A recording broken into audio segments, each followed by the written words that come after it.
Yatiefo a yɛbɔ yɛn Awurade Yesu Kristo emu ɛne dɛ ɛso da foforo ɛne dɛ yɛne mo nyinaa ba bɛkyɛ yɛ Awurade Yesu Kristo ne ho asɛm n'asɛm no na ma yɛn nkwa n'asɛm no na bɔ yɛn ho ban ɛsɛ kyerɛ sɛ mu no asɛm egyina hɔ mo ma yɛn Awurade Yesu Kristo ɛne yɛsrɛ mu bebree yɛtiefo deɛ yɛ ba bɛhwie deɛ wonte aseɛ biara no mmɔden sɛ wobɛfrɛ me ɛwɔ fidie so me telephone number ɛwɔ so wobɛfrɛ me wofrɛ me a ahoboa biara wɔ hɔ nom sɛ yɛbɛyi wano ɛne wobɛkye nyame asɛm no ɛne nti no mesrɛ mu bebree momie nyinaa bra yɛbɛhyɛ dwumadie no ase no momie nyinaa mmɔ yɛ mu ase yɛnsi yɛtiri ase na yɛ maame ɛmmɔ mpaeɛ ɛne dwumadie no anim ɛma yo atiefo ne agirifo sɛdeɛ da ayɛ no yɛbɛbrɛ kuma ase ne yɛabɔ mpaeɛ yɛda wase yɛnyame a woyɛ n'abankɛseɛ yɛkamfo ɛma wo so hyɛ wɔ animonyam wɔ wodɔ ne ahumɔborɔ a wo ne yɛ no adie yɛda wase ɛnɛ yɛda a yɛyɛ ansɔre a ka obi nni wasɛm bisa wodɔ kɛseɛ a wodɔ yɛ nti wode yɛn nkwa afɛm yɛn bia mu a yɛkase papa aseda nka wo din a yɛyɛ nka wo din amen wo ma yɛ adebɔnyɛfoɔ nanso Kristo nti wode yɛayɛ mma ɛnti yɛda wo ho ase brɛ mu wama akwanya aba sɛ ɛnɛ nso yɛnhyia mu na yɛne adɔfoɔ ɛnkyɛ wo ho asɛm onyame a woyɛ asɛm no nyinaa farabae brɛ mu wakoa James ɛbɛsɔre agyina amen onyame wakoa ni asɛm sɛdeɛ daa woyɛ no na wofa ne mu kasa no ɛnɛ nso wasɛm no nyɛ ogya na ɛmfa ne mu kasa na atiefoɔ nyinaa nso ɛntɔ wɔn akoma so berɛ a wiase ɛpɛntɛm na akɔhwe ase anka yɛn nyinaa nya adwensakyera na daakye wo ba a ama yɛn mo sɛ nkoapa ne mfrapa nokwafoɔ yɛda wase yɛhyɛ wɔ animonyam sɛ watie yɛn mpaebɔ ɛwɔ Jesus Christ wo din mu amen amen amen amen ene yɛde sua yɛba besua no yɛba besua biribi afa yɛn Awurade Yesu Kristo yɛn agye nkwa no ɔde ne kra to hɔ no mo ebewugye yɛn no na safo senti ofiri soro ɛba asase yi so ɛbɛgye wo ɛne me ɛnkwa no ɔbaa no ɔba bɛkye na safo enti ene yɛbɛsua na safo no ho asɛm na safo no deɛ ene no ɛbɛmu ahu ogina bia ɛbɛmu ahu paa sɛ wo kan yɛ Awurade Yesu Kristo na safo no ho anaasɛ wo nka ho ɛsɛ mi sɛ bebree ewom obi wɔ no obetumi aka sɛ me deɛ metena fie koraa no a me a mete fie no koraa me yɛ kyɛ wo mo kɔ asɔre anaasɛ me deɛ mete fie koraa me yɛ Kristoni ne nyinaa ɛwɔ de sua mu ɛbra yɛnsua yɛnwie no wobɛhu yie sɛ wote fie na woka Kristo asafo no ho sɛ nso woka asafo no ho na woyɛ nneɛma bi ɛnsɛm fra woka asafo no ho a yɛbɛwie no wo ɛne me yɛ nyinaa yɛbɛhu yɛ gyina bia enti matiefo mesrɛ mu bebree monya aso na momientie onyame asɛm ɔsɛ asafo no ɛyɛ agyidifoɔ bi a wɔgye Yesu Kristo ɛtum sɛ Awurade ɛne agyenkwa yɛn Awurade Yesu Kristo ɔba asase yi so no ɔba bɛtee n'asafo na ɔsɛ saa asafo no ɛyɛ agyidifoɔ bi a wɔgye yɛn Awurade Yesu Kristo ɛtum sɛ Awurade ɛne agyenkwa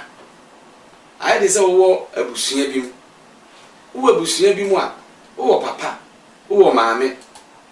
so ahu ɛne nti no bɛgye atum sɛ me papa abusua emu na me de papa asomasi na abusua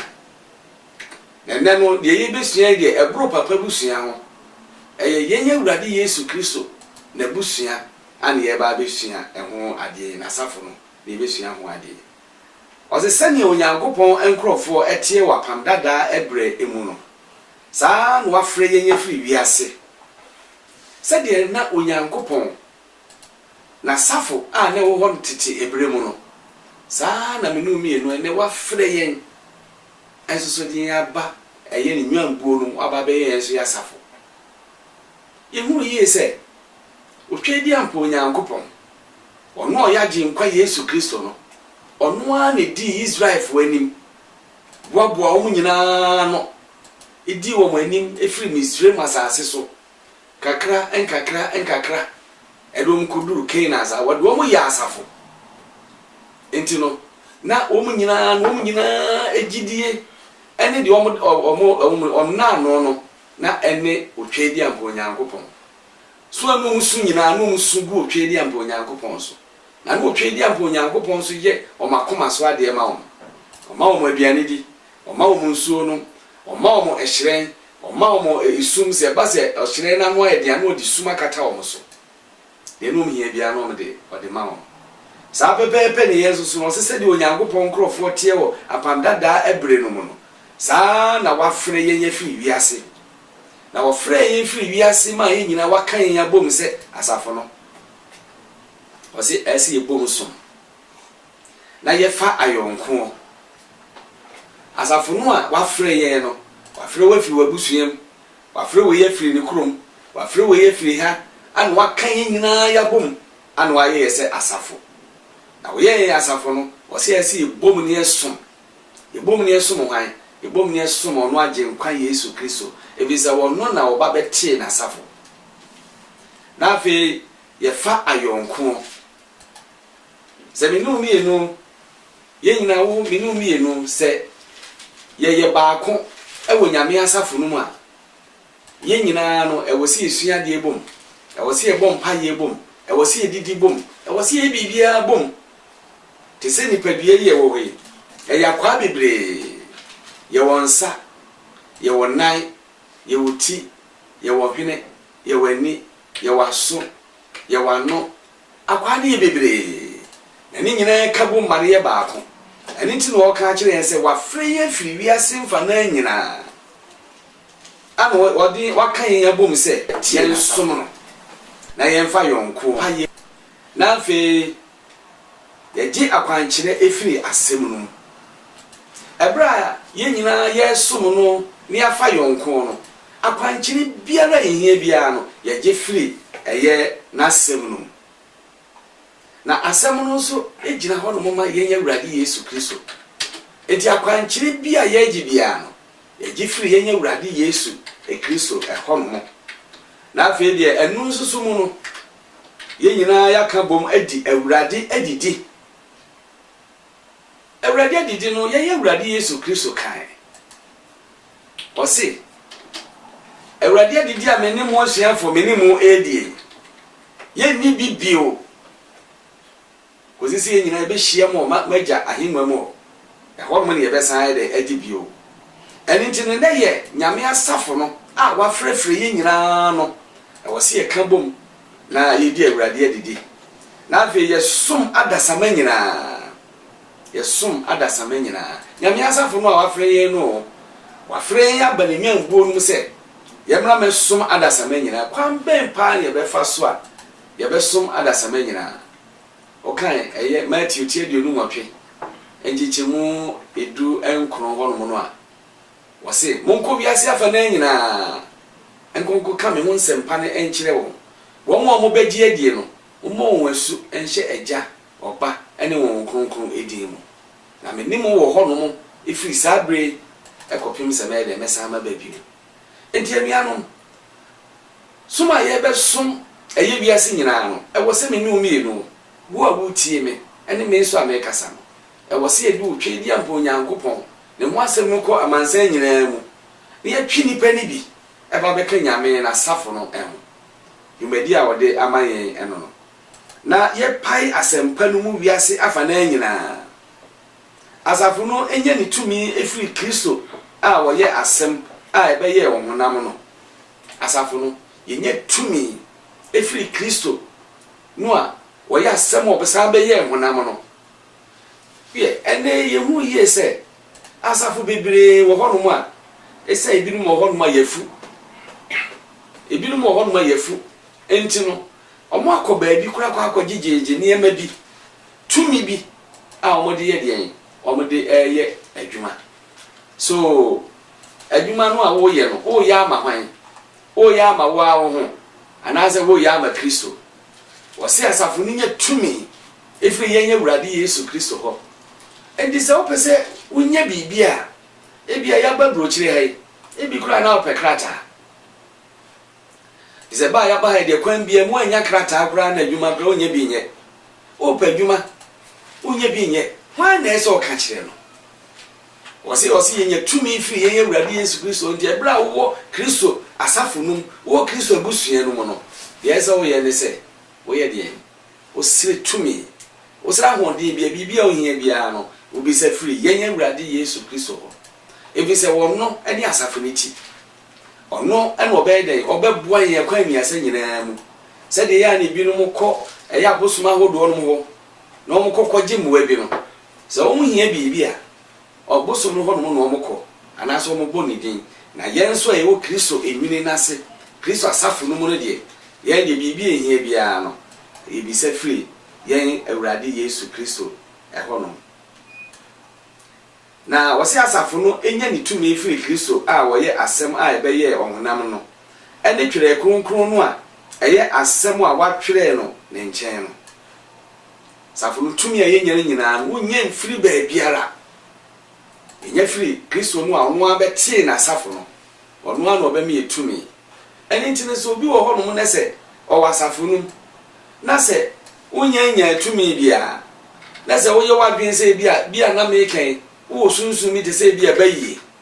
wo bia wakwa akwaji bibi nso so okokwa bi na o de ba be nya nkoma o de ba be nwanwade bi wo se wo ye hweyi pa ebi se yenya Awurade Yesu Kristo no ono kro firi so mu suru bazase so no oba de se woni pa nanso no wotumi nanso bibia no ohia bia no no obi se firi na gya no ho sa pepepe ne yenso ayeyen wose bibia ehia bia no yemisen firi wono agenkwa Yesu Kristo no wa ye krado se wode beden wode be maye ose asafo no eno ne Kristo nipa bia no asafo no eni Kristo nipa bia no agirifo abusua Kristo ankasa eni won eti no eni ti no se asafo no eni Kristo abusua ne dia ewo se bibiara wohia bia no menkwati Kristo menkwati agenkwa no momodi aso be ko nkuto gyanim na why the wasu egu no so na echecheche kura na onsa be den onsa ebeka ase Kristo ankasa ne wonti asafo no eye ayefura Kristo bo ne nti ogu yi se ebeye na obi dwira no na watew ne ho se osan ba enkunimdie mu a obeyi no akire se nani monyam asafo menu mienu ye nti na obonsam de ahye mpokyire obonsam adwedwere ye wode ahoma pa akyekire ye na yenya ye ho twabere bia ana ye Awurade Yesu Kristo firi soro mo soro eba asase so eba ebebe sane ye obesane wo obesane me ame na yade ye ho ana wate na asafo ana wo frɛ menu mienu nyina ase yenye de yemra enne ye Awurade Yesu Kristo awu agewo ene me enkwa ye nti o ana owu ye na owu ye no so no sa sore ne na nsa so enne wo agya no ensani fa so no so besan ya babio no babio obeba beto na asafo no so asafo no oba ne se oba beto na asafo so na ozo ka ho bia na anenti no se de be ya oba asafo no so be hye na nimo onyam no o se ni a wo ye no kwafo awonto atoaso nyina mu ni a wode ni mogya no atɔ na fe eni enkekan ana ntwintwameye yenye Awurade Yesu Kristo ono do ye ono kwafo awonto atoaso nyina mu oba asase so anyemfum so oda na fe so ono no ode ni mogya de hye no atɔwo atɔme ode atɔyen eni ntine se utimi ba Kristo asafo no so utimi hwehwe yenye Awurade Yesu Kristo na ugyae ade no ukutamu no mu a ugyae wobone ya yenye Awurade Yesu Kristo se obedo obegyew if you say what abode ye awurade Yesu Kristo ni mogya na ode ato yen no mogya ne board yie boni nim ana ode ato na ode agye obi no wie no enkwa eni ti na safo no ye awurade Yesu Kristo so ofre ne se ayefro ye nyina ye hu yie se bema bi ana oba bi kokoya ayefro a se ne ya na osife bu na ayefro no oto enwene pa oto ade papa ana ode ma ne yire no ana se ni kunu no na o tena fefa ye awrewo bi enim na bibiara oba ni hia na bema ni hia no oba ne ye ma no bema no so ye ma no omu biere ni wono ma onwienwie bibia ho ebi se ayefro hia no ya ne mu ode pa yie eni ti Kristo Yesu ofre na safo ne se ayefro enti bo hia wo ayefro de a na de na ese oye o se obre wo ho ase o se obre wo ho ase ase obre wo ho ase de a adwapade bia no a ewom bia no tino ya ayefro a ye we no bibia ye ode a bibia e ye ode a eni ti no ene ye disia kronkron na Yesu ano efa yenye awurade Yesu Kristo na safo oba asase so oba betie ye o se eye kronkron na eho eni edem o se ntwintwam ye bie nim enti so wo nyame asafo no mu a hwe na wanye komsa na se bia hwe no wamfa fufuo ankodane kokko ana se wamfa tuntum ankodane ade foforo se ye kokko a eye kokko se ye tuntum a etuntum kanokore se ye awurade Yesu Kristo no oba asase so no wanye mfomso da wanye bone da wamfo abone so na mum do ye ne se o kanokore nko a o ji ni pa fi o mompo kire mu ene nti no o se eye kronkron asafo no na afi de ehun so eni dem eni se bia wo nyame asafo no na se bia wo ye niema bia ensem fra na wonye Kristo ni o ya sorry ko ni keke o de wo kubi keke se wo nyame asafo no so wo ni nyina ye kronkron o mu nyina ye nokwafo se wo na se bia ntwintwam ye bi wo mu a ana se bia wonye de Kristo pa enkyere se o ye Kristo ni ne mum na ya sorry ko ni ye to aso no se ye dane Kristofo a ye be ye Kristo asafo no efa bi ebra me no mi enu ye wo wiase na ye nya me kan Kristo asafo no ho no wo se bra ye be ba ye Kristo ye ba be kasafo no ho no ye be ka ho a enu mi enu so no ni aba be ka Kristo asafo no so ho bi asafo no ya be ka ho bi wo se wo fra asafo no se Kristo ni padua na ono ne niti asafo no wo fra asafo no a Kristo eni asafo niti edi se Kristo ni asafo niti dia ene na chese ono so obasafo ni nyina wo ban o hwesa asafo no o haw bia anye den emamu esa asafo ma ne se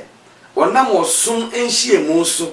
betwe aben Kristo ene won ebre biara ese asafo no se wonam osun enhie mu enti asafo no ho no e wo so wo nyina ka bom no osun bom e wo so wo nyina ka bom no ye den o ye hihye bom ebisa asafo no etise nipadua no wonsa e wonan e wotire e wosisie e waso e wani sabepe na asafo no etie asafo no wo ho no mo no so nya wura asafo no mu a ohunu sa kwa bibire ewom nyontofo wom wo mo so mutimi so kanyame asem so ewom obia wo ne dwumadi a wo ye de odi ni nyina anye ka bom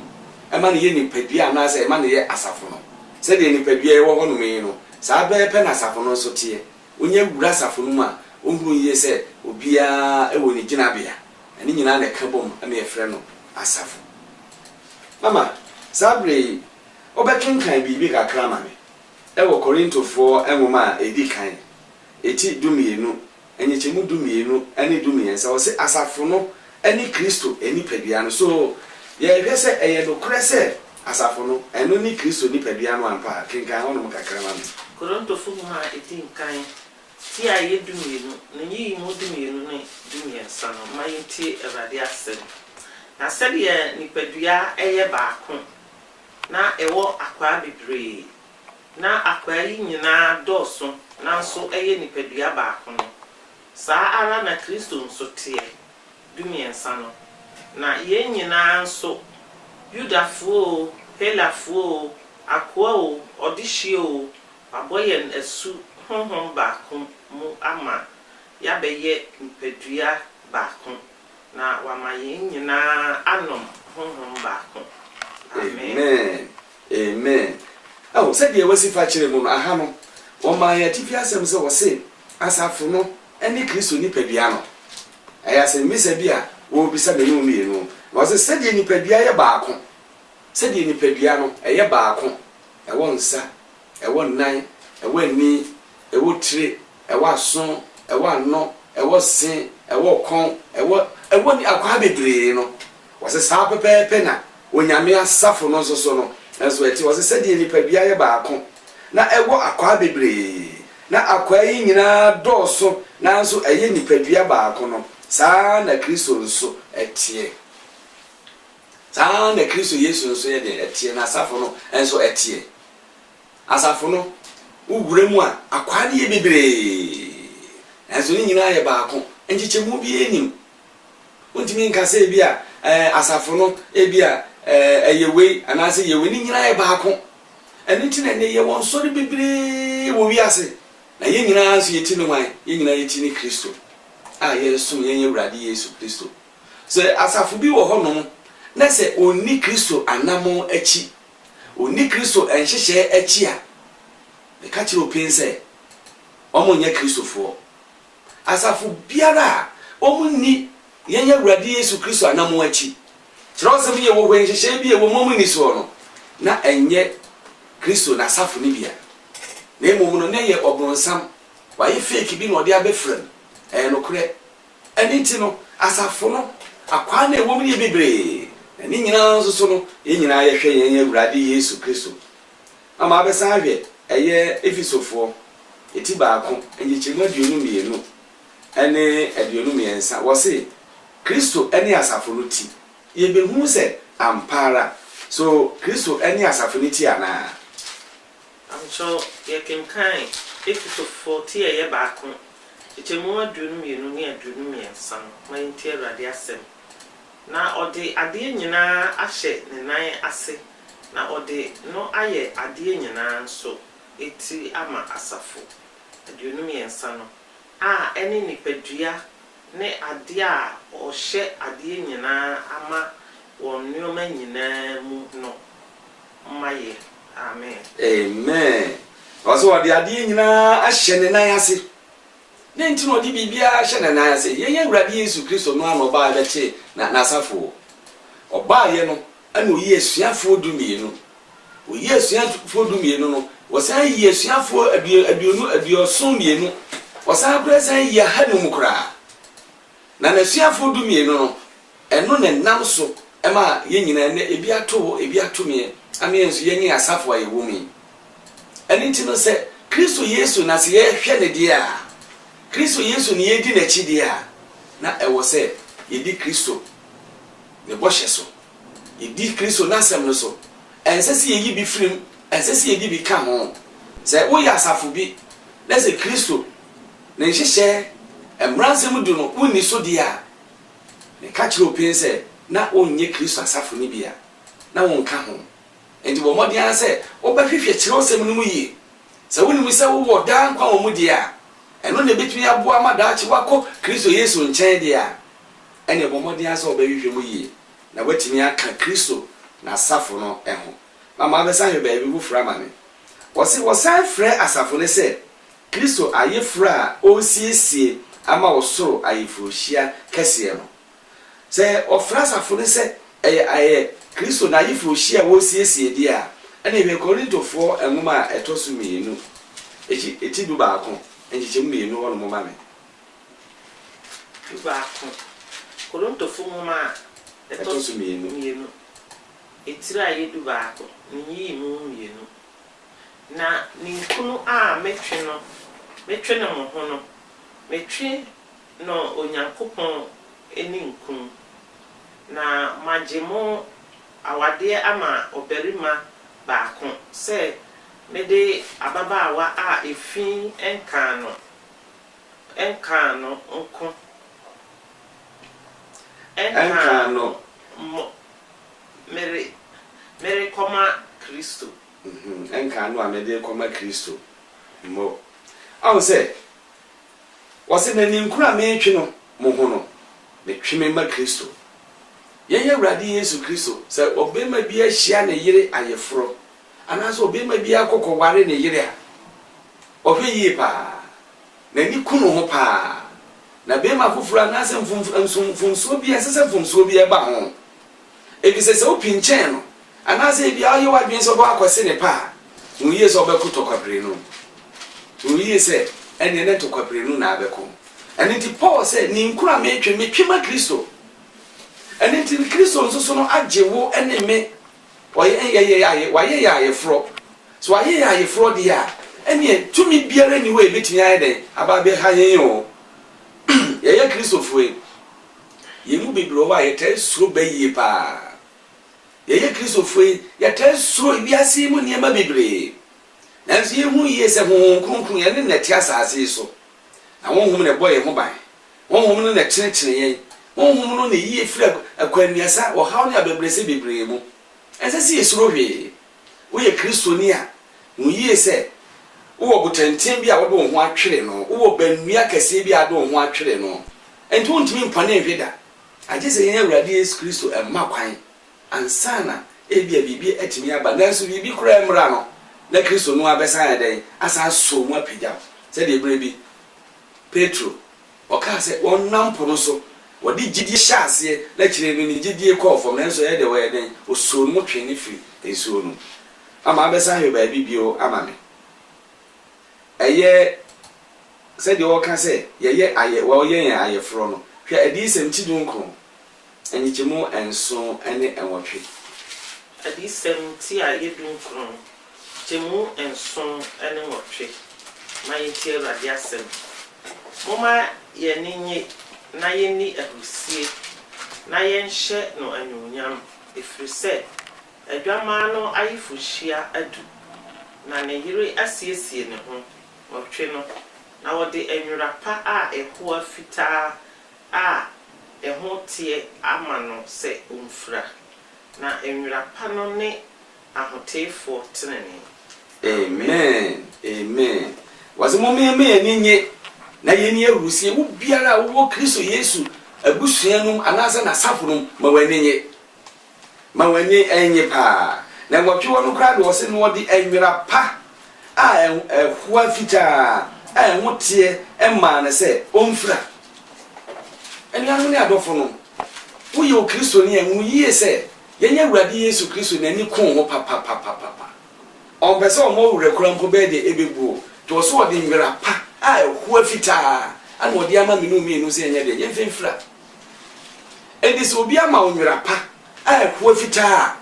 on pese kokko bi abekam on pese tuntum bi abekam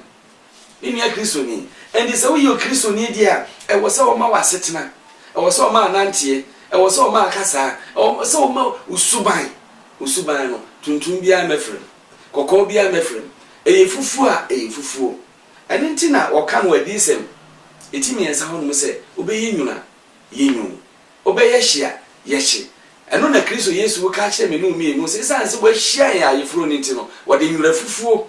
a ehu afita ana wode aden wode amaye se yenye den yemfa enfra na wose na enwura pa no ene ahotefo tenene enwura pa no eno ne ahotefo tenene obi a yo Kristo ni amapabia no e wose oye de ihu yese we de wotene pa o we de asem we de memfin susu no de menyimi obekomu anso na nya nokure na ye ntwato so momiema yenye Kristofo no ye nkasa enwonte momiema ye nsuban ne kutaye no edipa nyina ehuru yese Kristo no se ya ma ye nsuban ene ye kasa ne ye nante enwo ante dia ene me ka chi opinse na wo ye Kristo mu fake ya wa Kristofo bebro mo ye fake aw bonsam eduo ma ba be wura nyame asafo no se de be on be de on be se nyame asafo no ene ntini ane tomre bia enipa ni bebre tabu enipa ni bia omo nyame asafo no se o asafo do nyina anye nanso ne bia na baako bi mienu bi ana o ma befrɛ mu nanso ba bia enampa wo bia no bodwuma bata ho enam bia ewo ho enam bia ye nampa bia no bodwuma bata ho endi sa na tie nyame asafo no mu no eye danya ubenya baako ana mienu ana miensa bia omusu no omoban no enye Kristo suban ne bia ende so pese o ka nyame asa ayifu kro no ho dia o ka kire wo ene me se anwuna fufuo no odi ama ase fura no se ehwa se su kire ma na eno ne Kristofo nyina ye ntrene we mama obesa to aso bio ahwe eye Yohane ti baako enchemu dumienu ne dumia so o ka se mo se ne awoji Kristo tum biara ebe ka Nyankopon abusua no ho wa woji yen Awurade Yesu Kristo tum biara no obeka Onyankopon na abusua eno Yohane eti baako enchemu dumienu ene edumiensa Yohane ti baako enchemu dumienu ne dumiensa no mainti Awurade asem na toto a oje no wana oje ni din ti ye no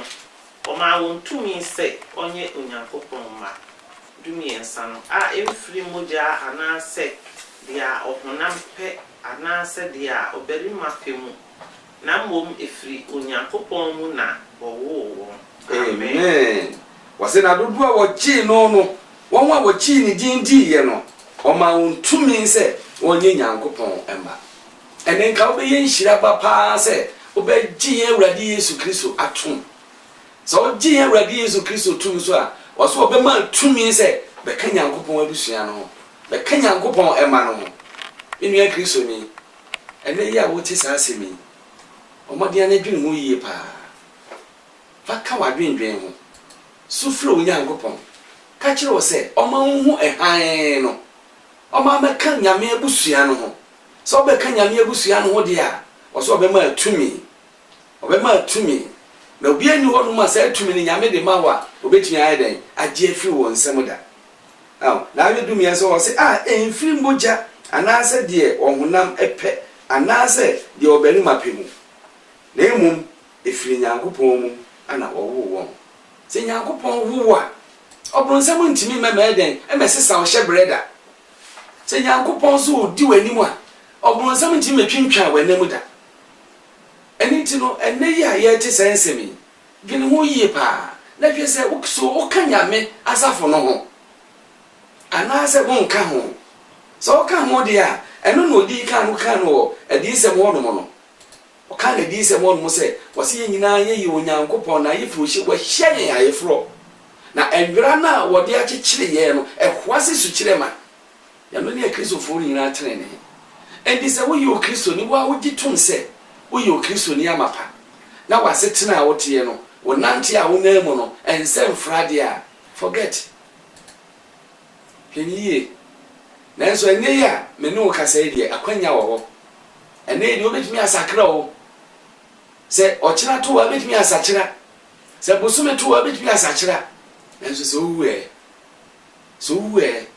eno tina enne so ote asem ma ho mpro ma ho woso se de bia obeji yen Awurade Yesu Kristo atum na so waso gi ni tum a obema tumi na ba be kan Nyankopon ama ema no ana Nyankopon asafo no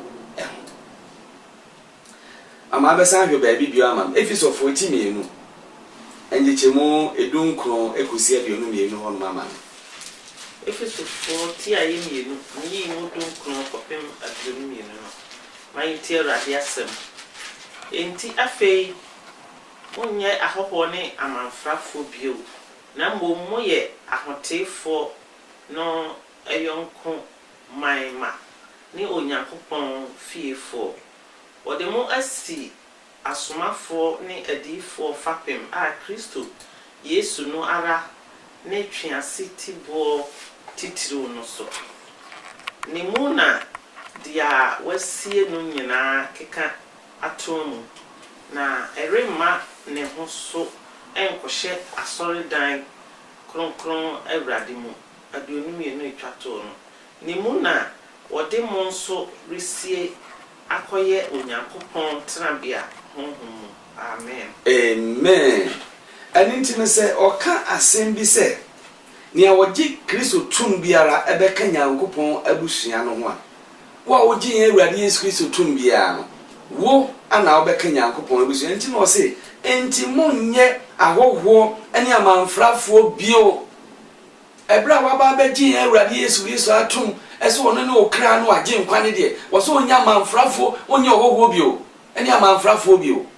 na emom no ye den so bi won mo se na emom moye ahotefo no yonko eman emma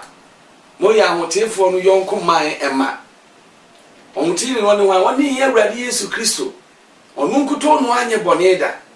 eni ntino se enne wonye hoho ene o manfra ni dia na ene na yo ohotini no ne man ma woka ho po na ba bi o ka wose no de mu asi asomafo no ne adifo efapem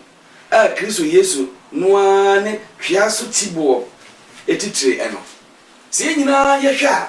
Kristo na safo no mu no so wura mu a ye wo pillars bi wom ye Awurade Yesu Kristo ni pillar no ono na wasi oye pillar no entimi ma asafo no nye den enhwiase enokre efri time a efri bra ye Awurade Yesu Kristo tin na safo na okọ soro no ihu se asafo no yese de ahwiase no na sa peja ebra papa Rome tumi no omonsa kan tumi no omo bomodi yese ko mbe se Bible yi Bible wo mshi ni nyina be ka Bible ba ko peda aya asori fie no bi ni yese eye nyame asafo no kra den akolapse anase emabio na nso na bra asofo popofo nani ba wo ho so no na Bible no na ni nyina sa ba wi ase bio ene tina meka se Kristo no ne twia so tibo no cornerstone no no a ene tina se wono gina ho no mo a entimi hwi ase da Kristo na asafo no hwi ase da ene onye o manfrani onye ohoho wo ye Kristo ne man no wo ka ho bi ene tina se wo ka ho bi dia ansa ne be flow se wo ka Kristo e man no ho na owo bibia se wo ye wo se o ho tie wo se o hwe o nante ye e se o hwe o kasa ye e se o hwe o nipa bia no so ye na enipa kure nya ho nsem kan nipa de ye benya ho asem aka na so ye se mane me yenka na so mane nye den e mane nye ho ye be ka wo ye de ye be ka ho asem ye Awurade Yesu Kristo oba wa anye bone da na so ye de bone ahodo nyina so ano ye di susu no enso mu bie ni wo ye no kole enti wo na wo ye nako ano wo kosoro eba fom a ye di bi be den e be so ye to aso no osai ka sem bi se o se apam dada ebreso nso no na Onyankopon ewo asafo soronko bi ye ba bi hu sa asafo no Onyankopon no wo asafo soronko bi wo apam dada no mu ama obehwe Mose enwuma edi kan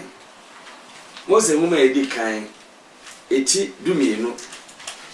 enye chemu me ensa ho no ema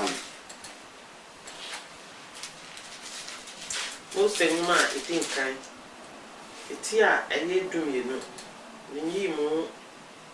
miensa man tie Awurade asem na mehira wona wahira wo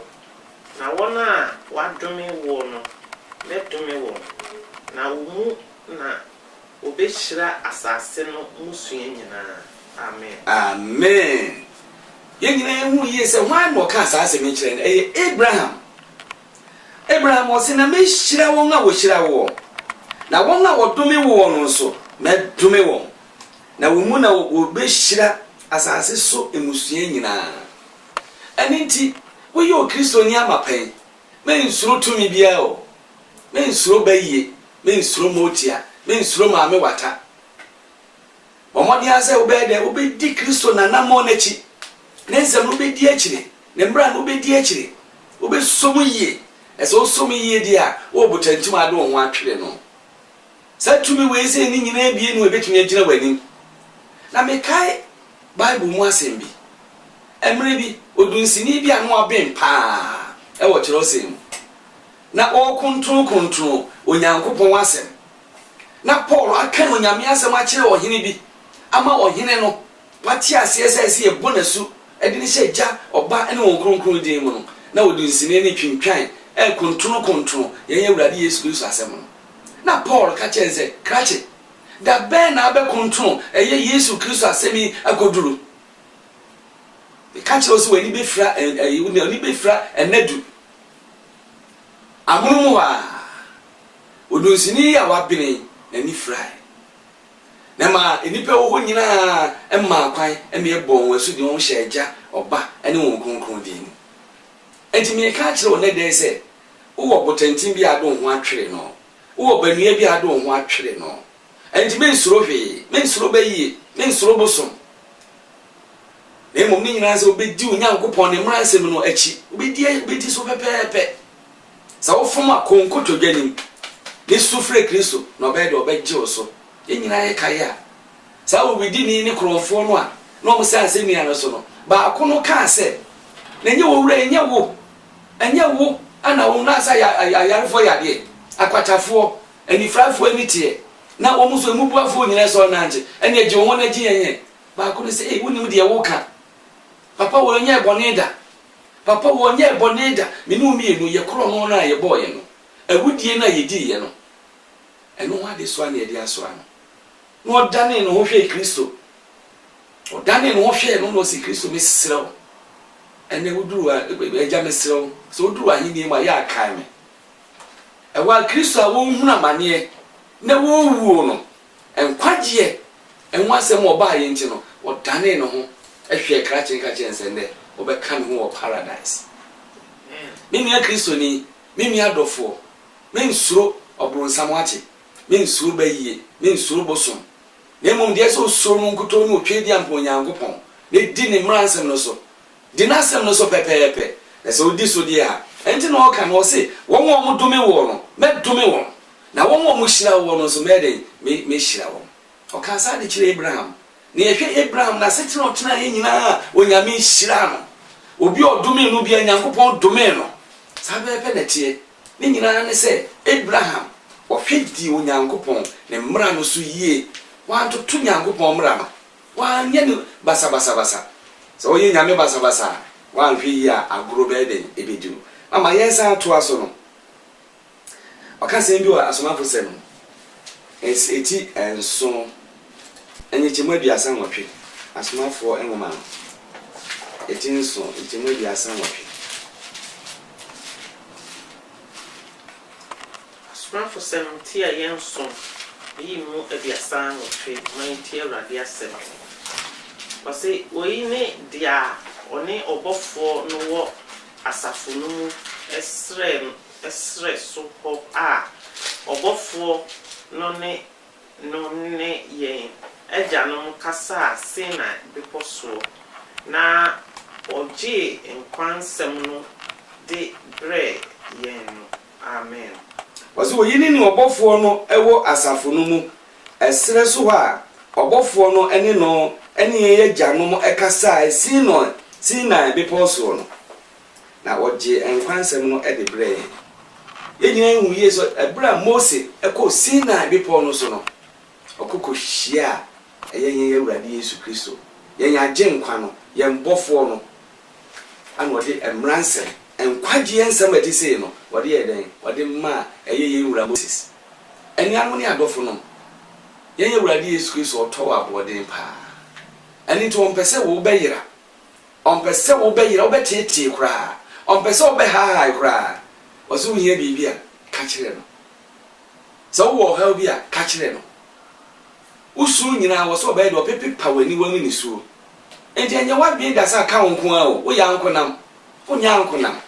Kristo Yesu ɔka wɔ ho ama toa so yɛsan hwɛ ɛyɛ Hebrefoɔ nwoma no eti du kyikyɛm 29 ɛne 25 ɔsɛ ɛsɛ sɛ akristofoɔ di ahyia ɛso na wɔhyehyɛ wɔn ho enkuran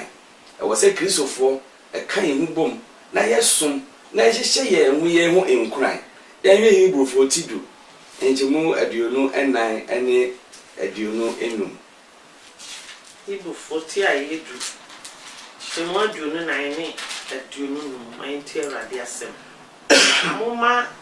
yɛnhwehwɛ yɛn ho entwetwe yɛn ho nkɔ ɔdɔ ne nnwuma pa mu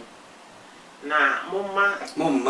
momma yenyae yenho enhyiamu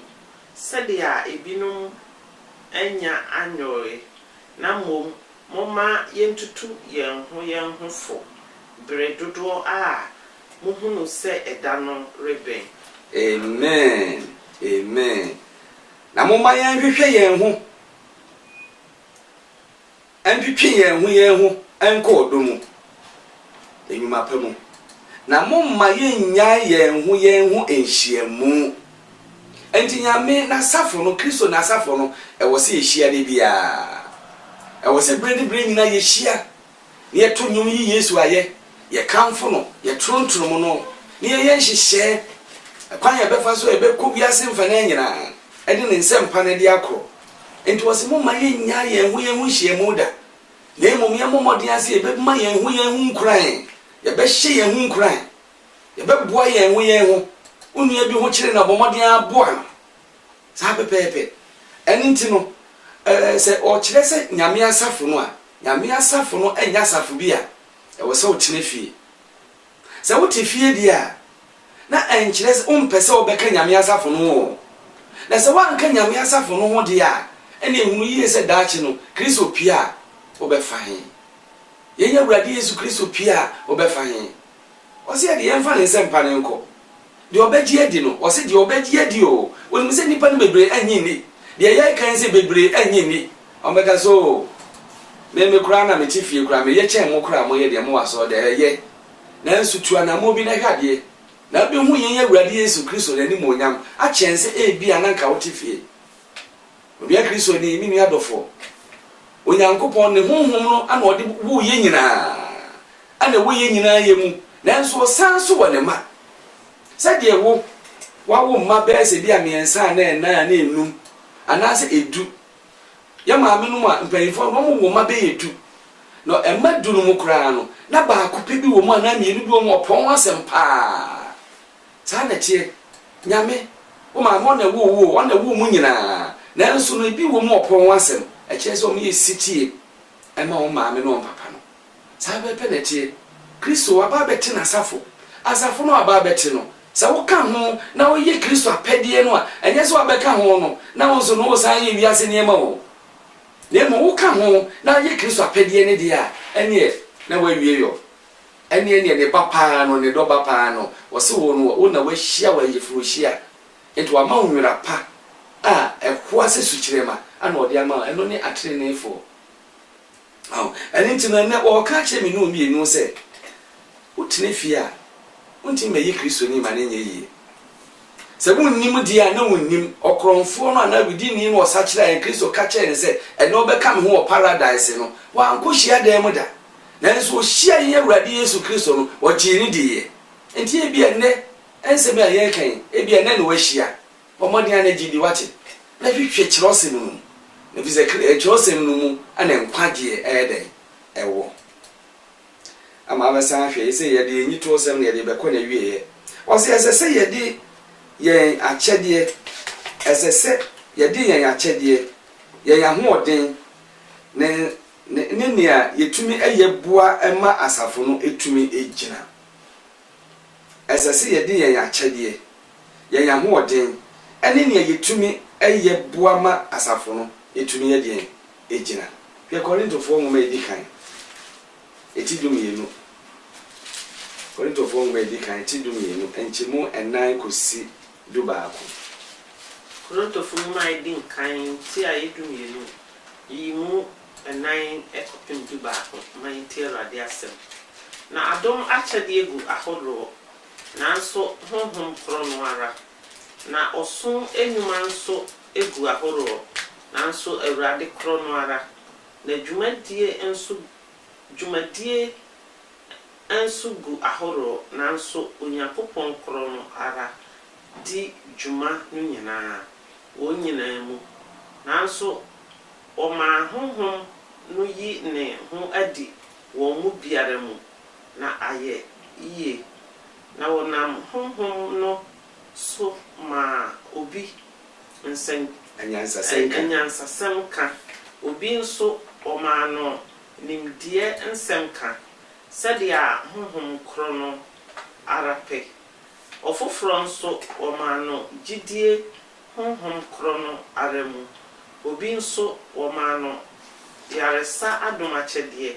honhom krono aremu obi nso omano tumi adiyo obi nso omano nkomhye obi nso omano honhom ahodo mu enhunumu obi nso omano kasahodo obi nso omano kasahodo enchirase na yenum nyina honhom krono ara na oyo na ochichema won maako sedia ope. Amen. And this a yehu ye said aye akwa no awoka ho asem no akwa no e de se ye nipa bia mensa ensa enie etireni enan enante ensa uhie bibia ensa efa ani na di kan hwe saa de na kwa adwene mu so hu se bia pese wodidi a na ba wa no na wo se na bia na ewisa saa pepepe na etie ewo onyankopon e Awurade Yesu Kristo na asafo no mu wo so ama binu mu anyansa senka so obasafo no mu atomre di a yetimi kure yi mpanfo bi se o asemo ye aba de emfema mpanfo be mienu miensan na omo nkotena se na omo nkɔdwene ho na omo mfa ho mu ayenye den efemre and asafo no enipa ni bi atena se ehu se sa krofo we no de obo ye nyansafo pa eduru ba bi na se odi nwumto ma ne se wonto kra woto anhwe yi kra befe ontimi nto dum no nanso banyansa senka obeka asem na ma wahu se yes papa wonu nyansa ye wobu ho no so a sa akoba se bi ye wura nyame asori fi na yesiesie di nkonya esiesie anase bi ye hyehye ho neema ne ho ha obefa bozi sisi anu osiesie ho kama emiano ye wobu ho no sumakro eniti no nyame asafo na tese ye nipa bi pepepe anu wacheche ne maako na ode ama nyina endi se wuyi ba ku firi mu a atosini ya hwe se pase wonan okokromoti kura mpo eye oya ona nti abeto aguso na mani padua na techima saa pepepe na asafo ne tie asafo anunto ni mo no emmasafo no ensi ni naso yie asafo nyamsam ka ni mo no emmasafo no nyina ne naso yie enti ni nyina ka bom na ya asafo ni nyina ka bom na ye ni padua no enti wose wo odoma chede eti se ya a odi boa hwe no anka nhye wose hwe no anka nhye enti se wote fie na se wo ma nyame asafo no na meme boa ye beside na atimi akoso se de nka bia wa ope no bia na wa adoma chede wo fie ni bia wa adoma chede pa no kure opie ni wa woni adoma chede bia na akra auto base bia na auto treble bia na auto alto bia na auto tenor ebi kura no a nyame asem twia wa no pa tu anamo na bra nyame asori fie nyame asafo no tu anamo na bra wo beba no eho na adu nso behu adoma chede wadoma chede Kristo di ama wo eho no na beda adie menu Kristo ni mentena se wate entena se wonnim di a ene wonnim di ene wo se wo ma ene ma agro wo ntwa bi na emum so wonnim pa na so wa bin se bi a nti me hoyi wahi asuma sinti ne hoyi wahi a enti won kodi a ene menu Kristo ni daachi atemu no omebu ye nyina ya ten emomo obebu no maako obebu aten obebu me so obeka kire ose na onipa no a onu nti wa nkwa so de mo no ne meye wode me na ye masafo Kristo ono na ose asafo na ye me dia enye onipa ne dia endi so obi wasafo no na se bi onye nyame apede a eni ti na asafo no won hihye no to me bi etimi yi onipa ne si nchen ne empamo no ye twena so kakra se de ebe ya onipa no be den ebe sesa no wasan ade ababio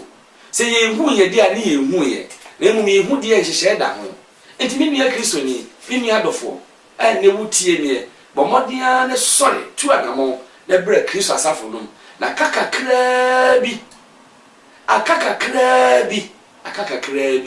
se abena bom na abena bom a ebi kura na abegi kan bia na wo a ene wotifie ene wo a wo ma meboa ye no ebi kura na abegi kan asori na asori a o ha oni nyina akọ na wiye na abekọ soro ma kodi afebo wie mama yes atu aso kakra de wose efisofo yenhwe wode hwe Kolose fo nwoma ne ti ba wo chemu donso ne de nwotwe won mama Kolose 40 baako yimu chemu donso ne de nwotwe yimu aye donso ne de nwotwe ose na ono na odi ade nyina kan na nneoma nyina etim ne mu na oni nipadua a ete asafo no etire oni mfitiase awufuo mu abakan se oni ade nyina emu kan amen amen na ono na odi ade nyina kan enema nyina etim ewo ne mu na oni nipadua a eni asafo no etire ono ni mfitiase awufuo mu abakan se oni ade nyina mu kan awufuo mu abakan no kure yenye urade Yesu Kristo ono ana bete na asafo ono soso ni nyina ye hene ono ana ye ba bewo no oye ahene mu ahene awura mu awurade oba me ye bewo no usu ti se nipa okasa ti se nipa so wodidi ti se nipa na afi de okase me wuwu ye na osan so sore ye ene wo soro mu soro edi ma me no mi enu eni nti na asafo no enya me de o enya wo soso de a eye Kristo de a eni ti wo se nyina ye bambi ye beboa ema Kristo na asafo no ye den etimiti ye okase mbo se Kristo e de tumi eni ahyede ama na asafo no asase so asafo no etumi no ejina na nkasa oye Nyankopon asem no so ave ejina na asem a ene twere kronkron no eso on se ye awurade Yesu Kristo ti obete na asafo ni nyina no ejina twere kronkron no so enye se obete na asafo no ono so aye ne mra o Kristo ama ma nye bra biara na emom no nyame ne mra ye twere kronkron no anase ne mra nsem do no eno so pepepe ana na asafo no ye de edi ekire wase emuaya Kristo de mma na asafo ema no empa ebone se o ma won tumi a wode fa adwene a ene ne pe no ekope o ma won tumi a wode fa adwene a ene ne pe no ye de ekope ama hwe na tinti dunsia on mo man ese ye de ekona wie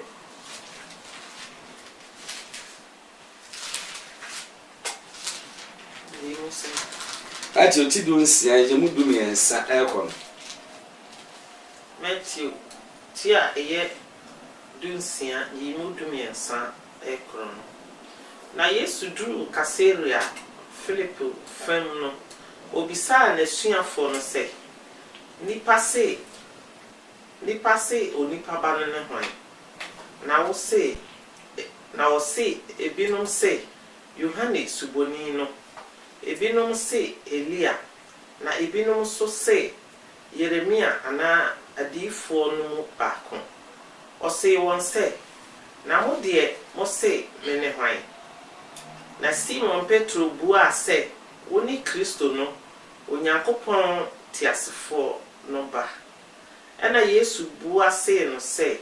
nhyira ne wo Yohane ba Simon efri se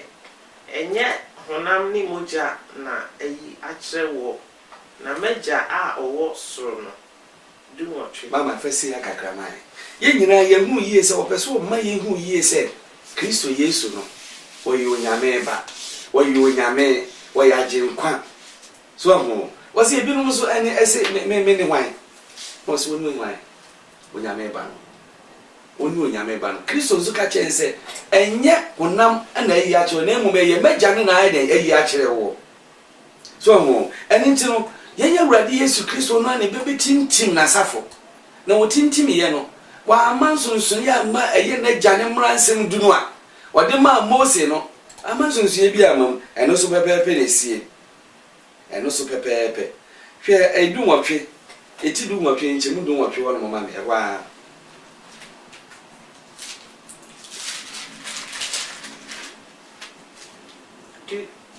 Matthew ti du nwotwe ni mu du nwotwe no no pare mesimo se bibiara a mo be chichire no asase so no mo be chichire no so obechichire no so na bibiara a mo be sane no asase so no mo be sane no obesane no so obesane no so amen ose no kura mesimo se bibiara a mo be chichire na asase so no obechichire no so na bibiara a mo be sane na asase so no obesane na so eniti no Kristo Yesu no anso wo soro Kristo no ye e wo soro ana ho kronkron wasase so enti bibia ye bia na ni twem ade bia ye ka bia na se ehwe ni ye de ye chichiri bia se ye chichiri ni ye ebise de ye ka na asase so no sa be pe na be koso wo soro na no nso nkyere se twantro fa to nua bi so na twa de to nua bi so a sa be pe na be si wo soro wo da bi wose ese fa Nyankopon ne kwan so pepepe eye nhihye ese fa Nyankopon kwan so pepepe eni nti no o ma me no mienu aso ade se na safo na watie no eye asafo a eye kron asafo mfumso bi eni ho wose me asafo bai ma sadie ni se me di afoforo anim afiri wiase aba Kristo ni padua no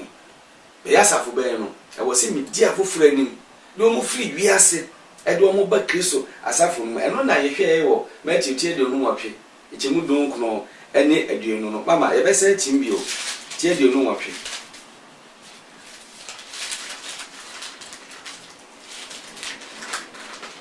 Matthew tie de no nwatwe eyi mo don kuno ose enti monkoye amama nyina mesuafo na mommo wonasu enhye eja ne oba ne honhom kronkron di mu na mon kyerɛkyerɛ won sɛ oni dia mahye won nyinaa so na hwɛ menem wɔ hɔ na nyinaa de kosi wiase awieye amen amen awon sɛ wose monko enko ya manama nyinaa masuafo na mommɔ wasu enhye agya oba ne honhom kronkron di mu na mon kyerɛkyerɛ won sɛ oni dia mahye mu nyinaa so na mon kyerɛkyerɛ wɔn sɛ onni die mahye mu nyinaa so na hwɛ menim wɔ hɔ ɛna nyinaa de kosi wiase awieye sɛ deɛ Kristo Yesu kyerɛkyerɛ yɛ no sɛ yedi ni nyinaa so a Kristo sɛ ɔne wɔ hɔ efiri nnɛ ɛkɔpem wiase awieye sɛ Kristo ne wɔ hɔ no mo de a na o ha paa ne sɛ wama ne hu paa ne sɛ usu paa ne sɛ ebise Kristo no ono ne ye mbofo ono ne agye nkwa ono ne ye ka kyerefo se wo ka kyerefo no enne se wo tie wo die a wo se no wawie mama afi ye de sua no ekɔ na wie ye o se asafo no echefa o ye de boa ma mehunu Onyankopɔn se magye nkwa no ede sen wo ya se misa wo bisa ye asafo no ne chefa wo ye de boa ma mehunu Onyankopɔn ese ono ne magye nkwa paa na ne se asafo na ye bibi so ne chefa pa o ye ma me di hu yi se Onyankopɔn ono ne magye nkwa no ene se ese ebe yesiti ama Onyame na se mo ye di ne mena nsem nyina so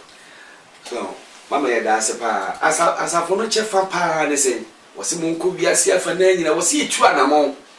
wose ye kɔ ense se ye tena ye dem wo ense se ye tena ye fie ye nchefa pa ne se menu mienu wose ye ntu anamon se utu anamon na se wokɔ ebiase afa na nyina wo de wose kɔ ne kogu aba no fa aba no kɔ hyehyehye wo se de be ya me memna pie ne de nye wo asem mia wo hwe dia Onyankopɔn no megusu nsuo na mia na besa me na fifire wo na ama ne fifire da bi enti wo so de asafo no chefa pa otimi ye pa ne se ne kase ye pa ewo mu ne se yetimi atu hu anamo ne yakɔ eye monten so yakɔ fiefie mu yakɔ nkro mu e de Onyame asem na ayede akro wo se adentina ye ne agidifo a aka no enhie mudie no ehuhia e de be mpa nti anya ne agidifo na aka no enhie mudie no de be mpa nti na ehuhia ipo fo ma na me yetiase se ye nya ye ho nhie mu die ese itimi hiehyia ye ho nya ye ho hie mu die amen ne hyehyɛ ye ho nkuran so abra ye hie mu no ne hyehyɛ ye ho nkuran ne ye bɔ mpaye na ye kyerɛkyerɛ ne ame nipa foforo nyina hu yie sɛ wo Yesu a wo wade nyina so wo wagye nkwa na wo wade nyina so ho ebise ne wiase a ye wo no ehu mo me ahwe kura sɛ akaidafo aba ne IS4 na aba eso na wiase kura na eso wo na mana uso na enso so no sɛ wo Kristo a wo botantim wo Kristo a wo gyefo unsuro hwe so ho eni nti no bra agirifo akwakohia mu na ɛhɔ ana ekutu yɛn hofo ɛhɔ na yɛkɔhia yɛn nkran ɛhɔ no mo na yɛ de yɛ bom paye ɛyɛ de edima yɛn ho na afei wɔ se esan agurusi a medie sɛ ɔbɛgye me aka onyankopɔn abusua no ho nti me de anigye ɛda Yesu Kristo adi sɛ magye nkwa mepɛ sɛ me de me ho bɔ ne nipadua no na meyɛ n'abusua no mu enipa ne bi na watew me ho amada enkabom a me ne no ebenya no na me ne no ani afoforo akyɛ nadom ene osom ayonkofa no sɛ ɛba sɛ odon ho dom ɛyɛ onyame asafo no a odon ho dom onyame abusua no a bibie ni wo ɛbɛha obi o usun ɛyɛ Kristo ni sun o haw ɛyɛ Kristo ni haw wabɛbrɛsɛ ɛyɛ ne na bɛbrɛsɛ ɛne nti no sɛ ɛbra wonfa ho nom Kristo ni de ya na ɔmɔbɔ na wo yɛ janka o ɛne kura de yɛn yɛ ati asesese yɛn mu bibiro hɔ yɛ maame no mu awu yɛn papa no mu awu bi okura bɛbi kura bia na kura na ayɛ busua no kura panyin o ka kyerɛ fo pa no wan odimafo pa no wan enti ɛne yɛ wate nyame asɛmi onye Kristo ni mentre fi wate sɛ mpo yɛ Kristo ni kura hwɛ wabrabom hwɛ baabi a wogina ni yie sɛ so kyerɛ ɔsɛm no ɛmra nsɛm du no ɛno so na wodi anaasɛ bia wɔma ne afa baabi uduru kokon baabi a woyɛ niam bi ensɛmfra na sɛ uduru nipa mu dia woyɛ han bɔfo ɛwɔ sɛ hwɛ wo kasa mu yie hwɛ wo nantie mu yie hwɛ wo abrabɔ mu yie adaachi ankwama sɛ yɛ Awurade Yesu Kristo pie sɛ binom temufo a ɛnam sɛ yɛte n'asɛm ne yɛ asɛm ne yɛfo no wagye yɛ nyinaa nkwa ɛwɔ yɛ agye nkwa Yesu Kristo de mu nti amen amen ama wo bɛ sɛ hyira so ama yo and the agility for your bonfire. That I was sick while ye are funny omega nyankopon. We are just saying every yet within shall say one boy,